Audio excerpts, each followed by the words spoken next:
So we're here with Tim Jorgensen, who currently serves on the Acton Agua Dulce Unified School District School Board, an incumbent running again in November. So thank you for meeting with us. And we'll just start right off with, what is your primary reason for running again for the school board for another term? Well, I didn't want to retire when I retired because working in the Acton School District with Vasquez has been an extreme pleasure and an honor. Mm-hmm.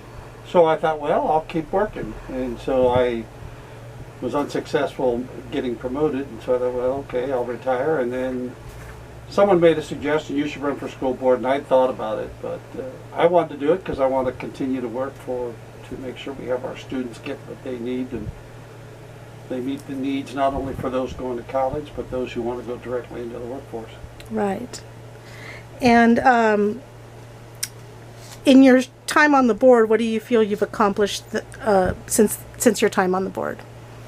Well, I don't attribute anything to myself as a time, but I think the board has beginning to turn the tables and right the ship, so to speak, over the previous years of accountability, responsibility for student protection, safety, trying to get the fiscal house in order. There was a lot of work to be done. It started before me and it's continued while the 2 years I've been here. So it's not anything I've done, it's just that I think if there's one thing, I'm just being a proactive part of the team that really wants to get it cleaned up. Awesome.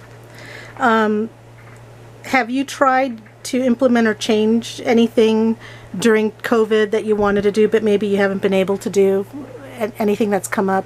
Or Specifically for COVID? Or during this time on your board, on the board? On the board, one thing I've tried to do that I don't think that I've been successful at is I want to recover some of the traditions and culture that was lost at the high school. Oh, okay. There was a lot of community, family, students, staff that worked hard to build some really strong traditions and culture, and it's kind of gone by the wayside with all the changes.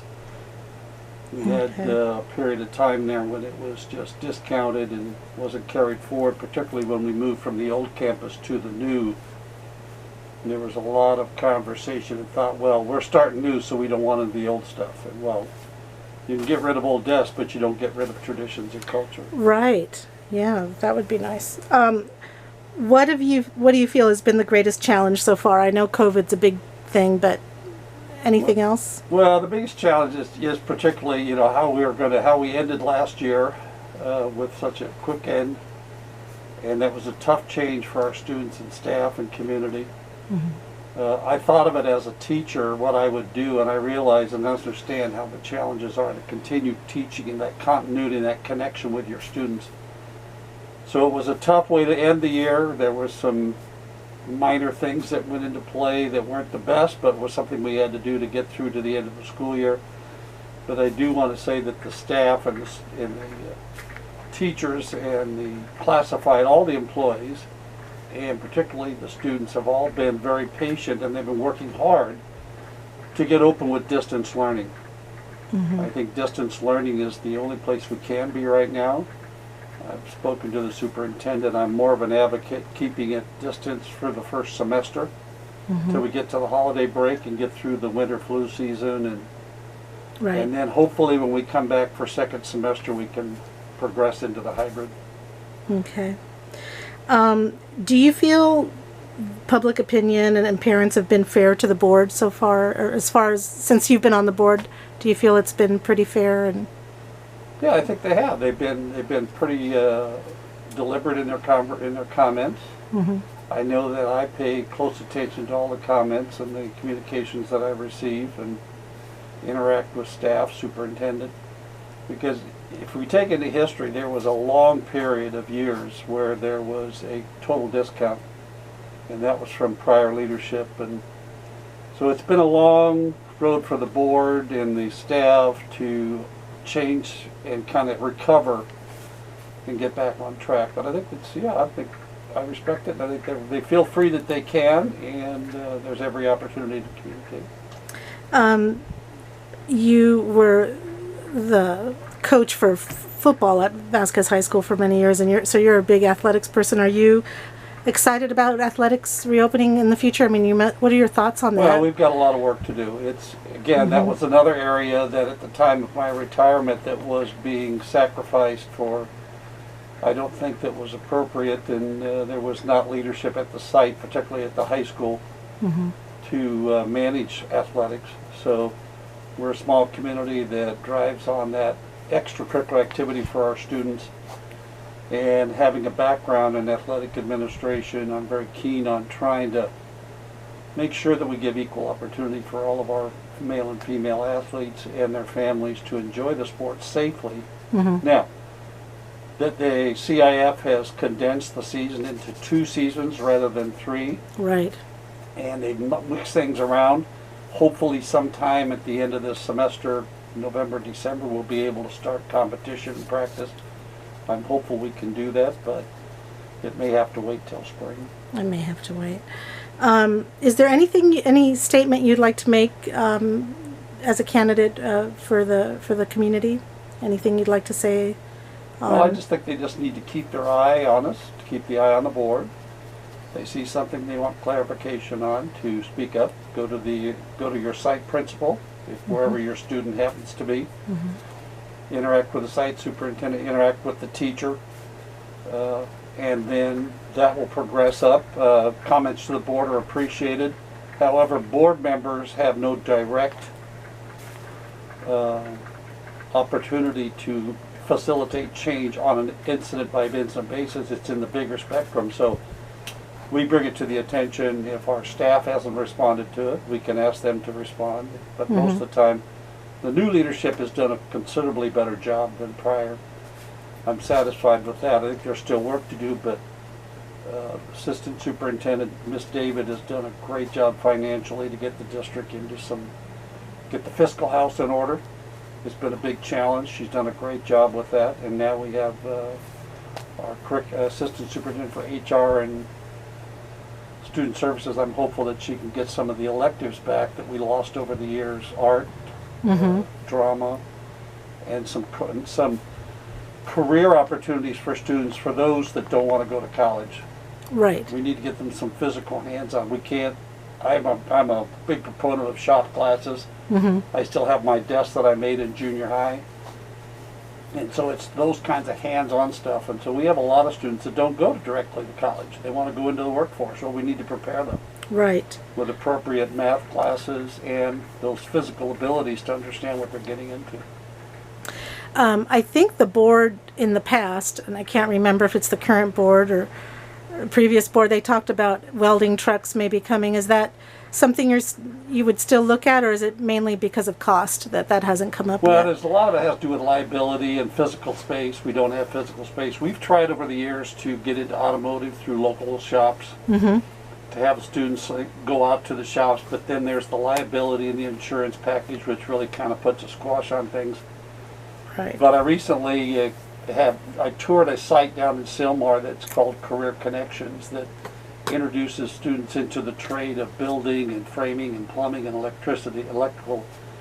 Oh, and wow. I've been trying to get them to staff to look at it. I talked to the 2 prior principals at Vasquez and the current one, and I'm working it up the ladder. So Good. I finally got it to the assistant superintendent and the superintendent, and I keep wanting to put it on. I want them to go out and research that to see if that 35–40% of our students who don't go to college would be interested in an elective that helps prepare them to go directly into the workforce. That's good. What do you feel could be a main component of our ADA, our enrollment being so low? Do you attribute that to no new construction, or to just people moving, or what do you think? The biggest part was the economics. Okay. Economics, which people had to move because of jobs. Now people are making moves because of health and jobs. But I think from a perspective of a small school district, and I've emphasized this to the superintendent and to my colleagues on the board, I says, we're not like a big district. We're small and we're flexible. We can offer these little small components to our students to get them to stay here and retain students. And I think this Career Connections is a big deal. Athletics is a big deal. You have a small school district where 28% of your student body are participating in athletics. Right. So athletics is a draw, not only for the everyday athlete, but for the honor students. They want to get into these other than academic pursuits so that they can take their mind off. I want to go build a wooden salad bowl. I want to go play volleyball. I want Right. to play softball. I want to do football, basketball. Yeah. And then I go and excel in my class. And I get into University of California and a lot of private institutions. So athletics is a huge component as an extracurricular activity It is. that needs to be emphasized. But we need leadership at the site to get it done.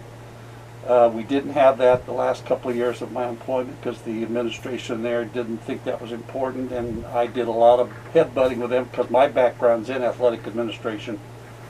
And over the years we had parents, student athletes, staff, everybody contributing in the community sponsoring our athletic programs. We've got a long way. We got to get back to it, and I'm hopeful that they're going to. One of the things I'm going to be pressing for is athletics. And it's a nice thing that the middle school has that now, I think. And I mean, the girls cross country and soccer both won twice in a row, 2 years in a row, the Silver League. That's pretty impressive. Yeah, that's Yeah. awesome. And Yeah. and that goes back to prior administration. I tried getting it down to the athletics 6-8 years ago, and no, we don't do that. No, we don't want to do that. I kept getting the no's. Right. So we built a nice, strong, viable, competitive athletic program at the high school. And then it began to wane because there was a shift to University of California. We need to prepare the students for going to university. And I debated many times, but what about those students who aren't going to go to university? Right. They're going to go directly into the workforce. They want to be community members. They want to go and do trade schools or trade things if they still want to participate. And so there was a lot of crossover, and it was a long, strong hole, and athletes were checking out and going elsewhere because the competitive edge of our programs were waning in the facilities and the planning of how do we maintain facilities to support athletics. We have a great softball field. We have Cisco Field for baseball. We have a football field that still needs work. All of these things that the community helped build and get together for the students, we couldn't get site administration enough support for that. And so now I'm hopeful that we'll be able to hire teachers that are highly qualified, that have athletic experience and willingness to get out there and help. Because a good athlete's going to be a good student. A good student's going to want to participate in athletics. They go hand in hand. They're not two separate programs. They complement and work with each other. And I know that teachers have a problem with a student or a question about him not doing it here, either one of them not doing their homework. They call the hey, coach, can you talk to your athletes? He's, oh yeah, I certainly will. And that problem, and our grades went up. Terry was working with girls soccer, academic All-American, academic All-CIF for girls softball, boys soccer, basketball. I mean, so it's if everybody works with them and gives the kids, and it's all about the students. And we need to make sure that we have people that are qualified to facilitate those changes and work with our students and teach them how to play the sport. They may have played it, but if they're not good coaches because they don't know how to teach what they know, it doesn't do any good. So I'm really glad that we have it at High Desert. We have a new administrator there now. I'm hopeful that he's going to be fully on board to make sure that he pushes that, keeps that going in a safe manner. I've been talking with the Officials Association and CIF to see what are we required to do to provide opportunities for our students in a safe manner. It's going to be more work. It's going to be a little bit less rigor, but it's still going to give them that opportunity for physical exercise, which is going to complement their academic achievement. Yeah. And it's so important right now because so many kids, well, everyone's at home because they have to be. And the one thing a lot of these kids have is sports. Yeah. And so if they're not able to participate right now or even organize practice with their team, I'm sure that's even more, it's more upsetting, it's more emotional because they're not only are they away from their friends and being away from school, but maybe the one thing they really want to do is sports, and they they just need the physical activity, and the parents are going like, oh, please get out of the house, go to the sports. And I understand that my nephews are going through that at home now. They're athletes up in Central California that have to stay home. And the big part about it that really encourages me is that with the patience and the determination to get behind this pandemic and get it behind us, and if we take these sacrifices now over the next 2, 3, 4, 6 months to get through this flu season, hopefully that December we can start crunching the first season of CIF, and then the spring match up the balance through by June, that all of the sports that we offer will have an opportunity to excel and participate and get back to some sense of normalcy. There's going to be mitigations, there's going to be changes, Yeah. but it's the spirit of it that gets me, the teamwork, the sacrifice that all translates to high quality persons when they graduate, strong community members, and people that are going to be successful. Because athletics is one of those driving, and particularly in the absence of other electives. Right. We Right. lost our art class, which I want to get back. Mrs. Owens, I'm hopeful, is going to be able to start putting on some play production, which we haven't had for years. Mm-hmm.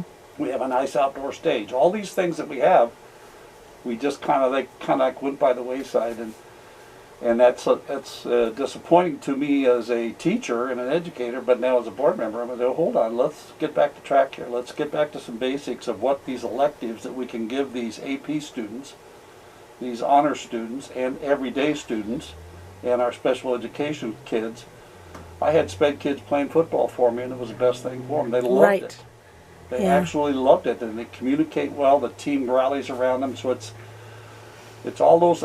The electives are one thing I'm really going to be pushing for, along with the academic and the core, because we don't have a lot of facilities, so we're going to have cooperation agreements, hopefully with like Career Connections and some other community business like we had 10 years ago. Mm-hmm. Hopefully we can get back to something like that.